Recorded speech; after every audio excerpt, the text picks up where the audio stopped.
this inclined plane is h. All right, the question then is, the box gets to the bottom here, and what's VF? You could solve this problem before, right? You need to know the angle of inclination before, right? You'd say g sine theta is its acceleration.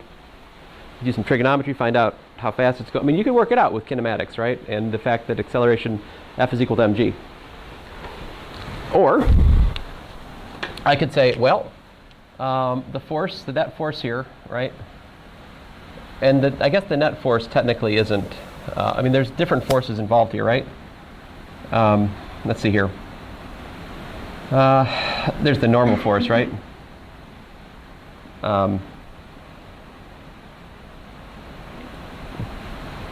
Well, the thing is, I'm assuming no friction, all right? Just to keep it, we only got a little bit of time left. Frictionless. But the normal force can't do work. It does not do work, right? Why? It's just a response to gravity. Right, it's, well, no. Why is a dangerous question? It's perpendicular to the motion, right? So it's F dot dr for the normal force is 0. Perpendicular forces do no work.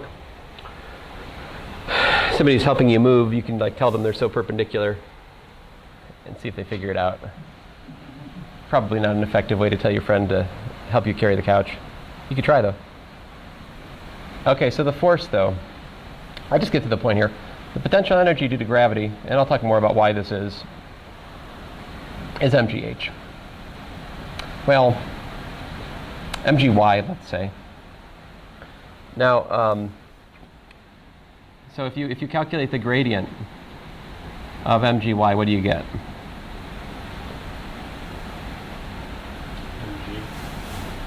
Right, well, almost. mg01, because the x component, there's no x dependence. Mg is a constant. Partial derivative of y with respect to y is 1. So it gives you this, right? And then, so minus the gradient of mgy is what?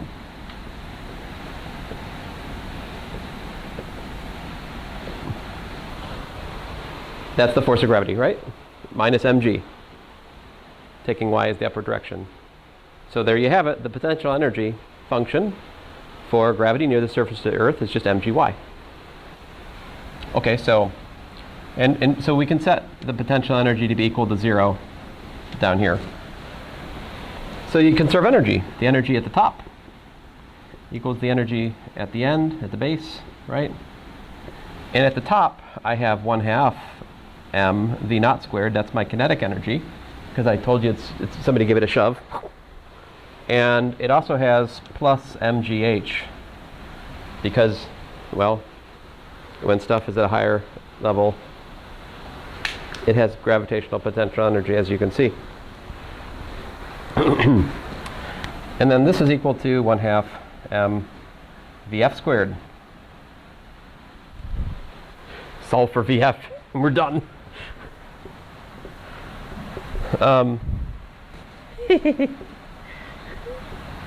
It's kind of nasty that we ask people to solve physics questions before we teach them this. I mean, the whole first test in physics is kind of like, I don't know. I mean, part of it kind of punking you guys. I mean, it's kind of like that first test in calculus where we ask you, hey, calculate these derivatives with the limit definition. Forget all those things you knew in high school, suckers. Take this definition, work with it. Evil. In the same sense, energy makes many of your problems trivial.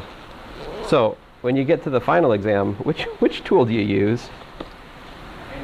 Energy, if you can. So what we're going to try to do in the next few lectures is come to an understanding of when can you use it and when can't you, and how do we deal with friction. There's modifications of this when there's friction, and anyway, there's lots. But isn't that it's so simple? Yes. Oh yes. There's a test. I should give it back to you. If you want to hit the, yeah. No one wants to hear